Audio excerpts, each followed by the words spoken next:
And I'm taking over from our lovely Angela, who is doing what she should be doing, is going out and meeting people and going to events. Yes, recruiters, there are events out there now happening where you can talk to people in the face-to-face networking. Anyway, if anybody doesn't know me, hi Louise, and hi Charlotte, I know you're definitely on. I'm Wendy McDougall, I'm Chief Fish of Firefish Software. We have been sponsoring the stand-up, so hopefully you get a good experience every morning with the recruitment gym team, who are all fabulous. But yeah, Firefish Software, CRM, hopefully you've heard of me, but I've also been a recruiter for a long time, so hopefully that helps me to give some value in what is happening out there and help you to grow your businesses. So today's topic this week in the takeover, I think Brad from the Brad and Cheese and Mac etc. show on Monday decided that this was going to be called AI or automation. It doesn't matter, which I think is a great topic. So because I'm on my solo, I thought I would just get some slides, just give us a wee bit of a visual so you don't have to just listen to me for all the time. So let me just, you can actually look at something different as well. So let me just share my screen. And hopefully anybody out there, Louise, you could give me a wee thumbs up if you can see it. And hopefully, yes, you can. I think that's me sharing. Perfect. Thank you, Louise. Right. So AI or automation, it doesn't matter. And actually, so I am a big fan, obviously, of everything tech, everything AI, anything that is automated. So I should be saying, well, yes, of course it matters. But actually in recruitment right now, it doesn't matter what it's called, what the fancy language is, where it's going, what it's doing, because essentially we've got to catch up as an industry and actually start using it. So I completely agree that AI or automation, actually it doesn't matter. It doesn't matter what you call it, doesn't matter what you're trying to understand it does, it's just what you can do with it. So I'm going to focus on a little bit of that and help you to sort of demystify it a little and simplify it back down to how, because I mean, let's face it, I'm a recruiter, so I can say this, we quite like basic, we quite like things simple, and we quite like to understand it just to be go and work out how to go and use it to make more money. So automation, right? Automation is what it says in the name. It can handle routine tasks efficiently, right? So that's what I want you to think about automation. AI, it can provide insights and suggest decisions, all right? So it's like automation, and then it's starting to understand that automation to then suggest decisions and give you insight as to what's happening in your business. And then where it goes to is it can then start to even improve the automation. So for me, automation and AI are actually hand in hand, because you can't really have your sort of AI without an element of organization and automation. Thank you, Angela. You're coming in from your lovely event. So that's really where I see the sort of jargon in here. And then if you actually look at it, it's layering it up. So the easiest way to think about this is food production, right? So that's an area that has been really well, and I often think about this in terms of how efficient that industry has become over the years, because it had to, you know, margins were down, so it had to get very efficient. And effectively now, if you're looking at anything in food production, you know, it goes in one end, it gets then produced onto, you know, a conveyor belt, and it then goes through all the various steps, and it has gone through a number of different processes within there that have sort of automated human processes. But now what happens as well is that you have these robot hands that come into that sort of conveyor belt, or it's going in and it's looking at lasers to find out, you know, is this the right size of cake? Is there a default with it? Is it, you know, is it okay? And does it pass that quality standard? And that for me is the belt and the automation of how something like a cake, for example, got there. The robot hands are very creepy, yes they are. So that's how cakes have got there, but actually the assessment of whether or not it's good or not is the AI kicking in, all right? So taking that really sort of like easy scenario into our recruitment world, you know, you basically have a network, you have a database, you put all the data in, you've got to then organize it with automation, and then we can start to get clever with it, right? So if you're sitting there with a really shit database, don't jump to the top one, because your AI is going to be rubbish, okay? And that's the sort of challenge. Now, where we're going with it is we're then going to, once we get really good at this stuff, we're then going to look at how do we predict and prescribe. And that's what's exciting me just now. However, it's still got to work on the layer and the foundations that the data's got to be good for you to then automate what you're trying to do, to then understand it and give you insights using some really cool AI to then be able to go and predict. So let's look back and sort of say, right, okay, if we understand, doesn't really matter AI and automation, but it's all doing some cool stuff, I think that's really where you all sit. We've gone and now understood a lot of the user cases, and it's much to do with, ChatGPT. So matching candidates, writing job descriptions. So let's look at each of these a little bit separately, okay? So matching candidates, right? You can't match the candidates unless they're organized in a specific way. So you've got automation. So like in Firefish, for example, you create a job, right? That's an automatic function. You create a job, you put in the criteria you're looking for the job, or you upload a job description, and then it automatically matches candidates. Now, some in technical terms would say that's all machine learning and it's all sort of looking at doing the automation behind the scenes. But ultimately, that's the first step. Your AI layer on top of those things will then start to tell you who is good and who is bad. That's the quality layer for that job, or who's stronger for that job. All right. So again, you can't really have that AI coming through without having your automation within that function and that workflow. All right.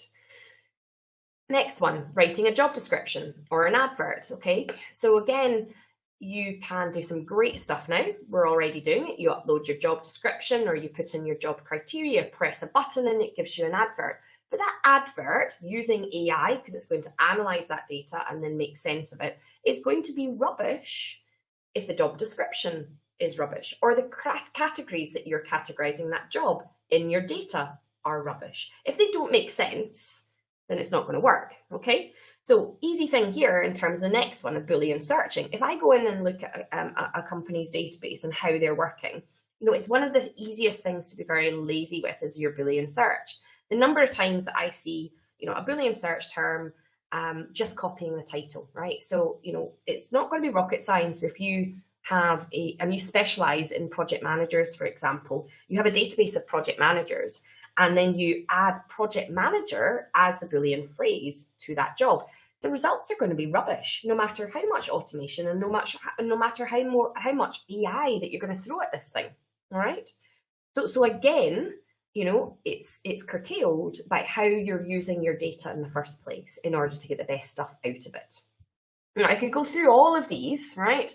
But you get the gist, right? It's that layering up of getting your data right to be able to automate it, to then do some clever stuff on it. And then we're moving into, we'll be able to tell you what you have to do without you having to hopefully think about it in the next weeks to come or years to come. And you just go in and do what Angela is doing now, is out talking to people, because that's what recruitment should all be about. So the real trick to then getting your recruiters, if you're sitting there going, okay, that's great, but how do I get people to actually be better at their data, is how the data is encapsulated with that tech, right? And this is really why I love this slide, because it just demonstrates, how quickly certain tech has been adopted, right? And you can see how quickly ChatGPT was adopted. And I'm using it as an example because I do love it. And I think it is the most commercial use of AI that our industry has really started to move, and the pace of it moving has been huge. And that's because it's made it available to us. We can kind of understand it. We're used to, asking something of a Google search. So we've kind of started that learning process already. We come into ChatGPT and it gives us answers, and it gives us answers in lots of different things. So that's what I would be looking at in terms of understanding the tech that you've got and understanding how easy it is to use it. All right. However, each of these tech have gone through some challenges, and even, ChatGPT, as Angela was saying, it has gone down in use in the last 3 months, right? So it came on and boomed, earlier in the year, and everybody was like, wow, that's great, but it hasn't become sticky enough for people to log into ChatGPT and continue to the work. It's almost like we forget about it. So it has its own problems. And that's where I see actually I have a lot of recruiters that are have been going to lots of events where they all sit there going, I want to use this. It sounds all good, but I don't know where to start. And actually, that's where I'm sort of saying to the recruiters, well, I feel that as a tech vendor, that's our job to bring it into your world, because much of the automation stuff, you didn't maybe desire that, but it was there and it has been there for 10 years. Like the potential matches within Farfetch has been there for 13 years. And you just use it. And I think that's what we liked about ChatGPT. You could just start using it, but it's then about getting it into your daily routine, all right? And that's where you get stickiness and being able to get your recruiters to get the consistent use of it. So that then helps you, again, just putting this to really sort of remind you in terms of what you're doing. You still have to go and get your data right as well. So for us to be able to help you, you need to help yourself a bit. It's all about that. So data, right? If you're sitting there, I want you to start to look at how many data candidates. It's really a good exercise to do, like every year, every 6 months. How many candidates do you have in your database? Write it down. And then how many recruiters do you have in your recruitment business? So if you're a sole recruiter, it's 1. The maths is easy. And then I want you to divide the number of candidates that you have by the number of recruiters, okay? And look at that number and look at it really, really hard, because this is a demonstration that you cannot run a recruitment business without having some form of automation and also AI to help you, because there's absolutely no way that I think anybody sitting there will be sitting there and looking at that number going, yeah, that's easy. I can contact all of those candidates in a week, no problem, and keep them up to date or within 3 months. Because if you then narrow that down and divide it by how many you would need to, let's say we have, we want to be contacting them every 2 months, right? Do the maths, narrow that down, and just look at how many candidates you would have to actually, contact. And let's face it, the quality section of there, you've probably put a lot of dross on the system as well. And that's no disrespect to those people that are on it, but effectively you've taken candidates because we like data, right? We just like candidates. One day they might be good. But actually, here's a big secret, because we analyze all of our customers, over like 600 companies on a monthly basis. And the most successful ones are the ones that actually have the smallest, the tightest, the most engaged database. So if you're sitting there with a whole heap of data, it's only you or a few others in there, then there's no way you're going to be able to keep up to date with them. And you've got a lot of candidate data there that you're never going to do anything with. Let's make your job easier and start to get rid of it, start to deduplicate, start to archive it, start to get it into a manageable network that you can actually start to sell. And then you can start to automate your tasks and get clever with it within AI. All right, so data is where it's all about. Next up, you've then got to understand what you're trying to actually get from the data. So this is where the context comes in. This is where like the questions comes in. This is where, what am I going to use this data for? How am I going to automate this? How am I going to actually get what I need out of it? So this is showing you just exactly, if you've tried ChatGPT, oh, this is wonderful, this is great. I can ask it to do a Burns supper quiz with firefish puns in it, which is what my HR team have been doing. Or I can do Christmas invite something, etc. Or my mum can write a recipe. Okay, yeah, that's super for novelty value, but in order for you to go back, month on month and use it, and that's exactly the same as your database, your networks, etc. You've got to find value in it in every day. So finding value in that is then about asking the right questions, finding the context. Okay, remember what I said at the very start. If you have a rubbish job in terms of information about that job, and you've just put the Boolean search in as project manager, the title is project manager, the company hasn't got any information on it, and there's no job description there, then if you click a button to suggest an advert, the advert is going to be rubbish, okay? Because you're asking the question without setting the context. And that's where you've got to then start to really focus on it. Now, LinkedIn are doing exactly the same. If you want to go out to do a post, they're helping you to set the context, right? So start to understand, out of all of this data that you're looking for, what's the challenge you're trying to solve? What are you trying to get better on? And then what can you then be clever about? Not starting from a point of, let's be really clever and let's use all these tools, and then I'll use them and think this is awesome for a couple of months, and then I've spent a lot of money and I'm not getting any benefit from it. And I'm certainly not using automation, and I'm certainly not using AI. So you will get no engagement.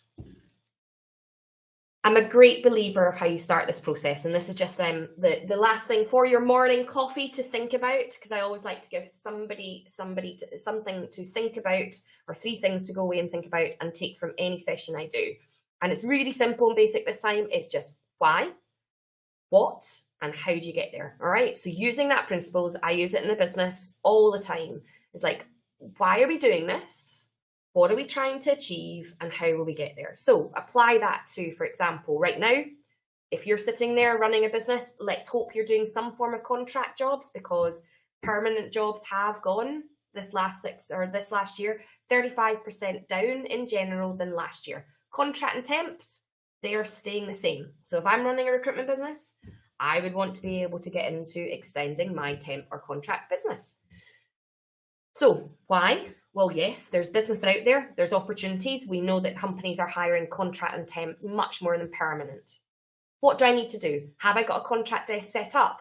Do I have those skills? Do I have the cash flow? Mark down all of those sort of things that you need to do. And then how are you going to do it? And the how is really where you enable it with technology. So when you're looking at anything that you've got in your business right now to try and improve it, just use the why, what, how, all right? And then map it out, and then you can get clever with it. So to summarize, AI and automation, independently, it does not matter. And it only matters if your data is good. So focus on the data level, then focus on what you're trying to do, and then let us work out how to do that for you and enable it and use it and learn with it. So I hope that has been valuable. I know Charlotte's just going to sort of pop in and say hello and say goodbye. I've managed 17 minutes there. I know Angela managed to talk for about 30 minutes yesterday. I was very impressed. But I hope that's given you some thought and provoked some sort of action for today and next week and the weeks to come. Yeah, go get working. Yeah, that was fabulous, Wendy. Thank you so much for that. And yeah, all of the links are at the top of the chat to get in touch with Wendy on LinkedIn, or if you want to get in touch with the team over at Firefish, the website's there. So scroll up and check it out if you'd like to do that. And yeah, really good. Tomorrow, Angela will be back with Daniel Bagley of Leads to Lunch. So we'll see you all there, and have a great Thursday. Thank you all. Yes, take care. Bye. Bye. Bye-bye.